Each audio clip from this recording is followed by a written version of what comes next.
అహో కృతార్థాస్మి జగన్నివాసతే పాదాబ్జ సంలగ్న రజక్కణానహం స్మృశామి యత్పద్మజ శంకరాదిభిర్విముజ్యతే రంధిత మానసై సదా అహో కృతార్థాస్మి.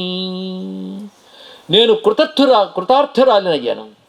ఎందుకంటే హే జగన్నివాస, నేరుగా వచ్చి నీ పాదములు, ఆ పాద ధూళి నాకు తగిలే, ఇంకేం కావాలి?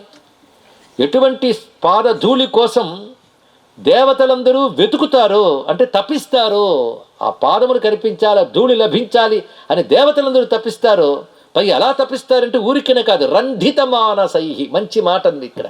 రంధిత మానసై అంటే నిగ్రహింపబడిన మనస్సుతో అని అర్థం ఇక్కడ. అంటే భగవంతుని అన్వేషణ సాధన ఎలా కావాలంటే మనోనిగ్రహంతో సాగాల్సిందే. మనోనిగ్రహం లేనప్పుడు సాధన లేదు. అందుకే దేవతలు సైతం, బ్రహ్మాది దేవతలు సైతం మనోనిగ్రహంతో ఎవరి పాద పద్మాలు ధూళిని దర్శించాలని ప్రయత్నిస్తారో అటువంటి స్వామి స్వయంగా వచ్చి తన పాద ధూళిని నాకు అనుగ్రహించాడు. అహో విచిత్రం తవ రామచేష్టితం. రామ, నీ లీల అత్యంత ఆశ్చర్యం. ఎందుకంటే మనుష్యభావేన విమోహితం జగత్. నువ్వు మనుష్య రూపం ధరించడం వల్ల జగత్తుని మోహింపజేస్తున్నావు. అంటే రాముడు మనుష్యుడే అనిపించేలా చేసేస్తున్నావు. నువ్వు చేసే మాయ సుమా.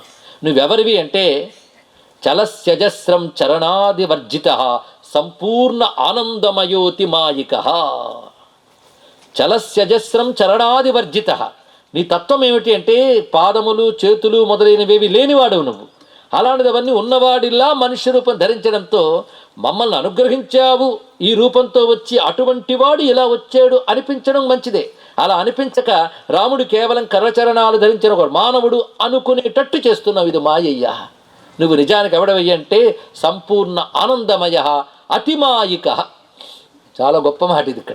అతిమాయిక అంటే గొప్ప మాయిలాడు అయ్యా అని అర్థం. అతిమాయిక, మాయిలాడివి కనుక. ఇది మాయ అని శక్తి కదా. మాయాంత ప్రకృతి విద్యాన్ మాయనంతు మహేశ్వరం. మాయ అని శక్తి కనుక మాయతో రూపం లేనివాడు రూపం ఉన్నట్టు కనబడుతున్నాడు. బాల, యువ ఇత్యాది భేదాలు లేనివాడు బాలుడుగా, యువకుడుగా రకరకాలుగా కనబడుతున్నాడు. కానీ అతిమాయికుడివి. అంతేకాదు, అతిమాయిక అనే మాటకి మాయను అతిక్రమించిన వాడివి అని అర్థం ఇక్కడ.